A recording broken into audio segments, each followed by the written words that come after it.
ছাত্র শিবিরের একসময় প্রেসিডেন্ট ডাক্তার মাসুদ উনি পরিষ্কার করে একটা বক্তব্য বলেছেন যে আমার রাজশাহী বিশ্ববিদ্যালয়ে শেরেবাংলা হলে যত অস্ত্র আছে সেটা দিয়ে আমি রাজশাহীর পুলিশকে 2 দিন ঠিক রাখতে পারি। আমার কথা বলা, আমি তো কমই বললাম, 2-3টা জেলা কেন, তার চেয়ে বেশি থাকতে পারে। যদি একটা হলের অস্ত্র দিয়ে যদি একটা রাজশাহীর একটা বিভাগীয় শহর তার পুলিশকে যদি 2 দিন ঠেকে রাখতে পারে, তাহলে বা নিজের মুখে স্বীকারোক্তি, তাহলে আমি যদি বলা তোমার কমই হবে। আমি ছাত্র শিবির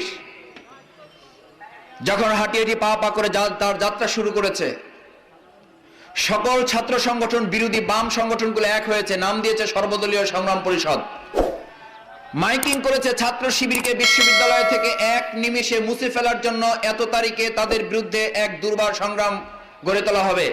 সকল ছাত্রদেরকে সেই সংগ্রামে অংশগ্রহণ করার জন্য এবং শিবিরকে নিধন করার আন্দোলনে অংশগ্রহণ করার জন্য যোগ দেওয়ার আহ্বান জানানো হচ্ছে। মাইকিং করে ছাত্র শিবিরের ছেলেরা, ছাত্র শিবিরের সেই সময়ের তরুণ যুবকরা আল্লাহর উপরে ভরসা করে সিদ্ধান্ত নিয়েছিল আমাদের বাতিল শক্তি আমাদের বিরুদ্ধে তারা এক জায়গায় দাঁড়াবে, আর আমরা আল্লাহর উপরে ভরসা করে এক জায়গায় দাঁড়িয়ে তাদেরকে মোকাবেলা করে কোরআন এবং হাদিসের দাওয়াত আমরা সাধারণ ছাত্রদের কাছে পৌঁছে দিব। আল কোরআন এবং আল হাদিসের দাওয়াত পৌঁছে দেওয়ার ক্ষেত্রে এক চুল পরিমাণ আমরা পিছন দিকে সরে আসব না। সেই সময়ের রাজশাহী ওই অঞ্চলের ত্রাস যারা প্রশাসনকে চ্যালেঞ্জ করেছিল যে পুরো রাজশাহী ইউনিভার্সিটি লাগবে না, রাজশাহী ইউনিভার্সিটির একটা হল, শুধু শেরেবাংলা হলে আমাদের যে অস্ত্র আছে সেই অস্ত্র দিয়ে রাজশাহী পুরো প্রশাসনকে আমরা 1 সপ্তাহ চ্যালেঞ্জ করতে পারবো।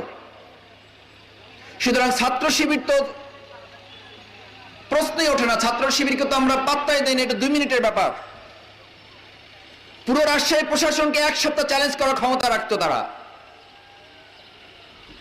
ছাত্র শিবিরের সাথে সংঘর্ষ শুরু হয়েছে, ছাত্র শিবিরের ভাইদেরকে অযথা এসে আক্রমণ শুরু করেছে, বৃষ্টির মতো গুলিবর্ষণ শুরু করেছে। ছাত্র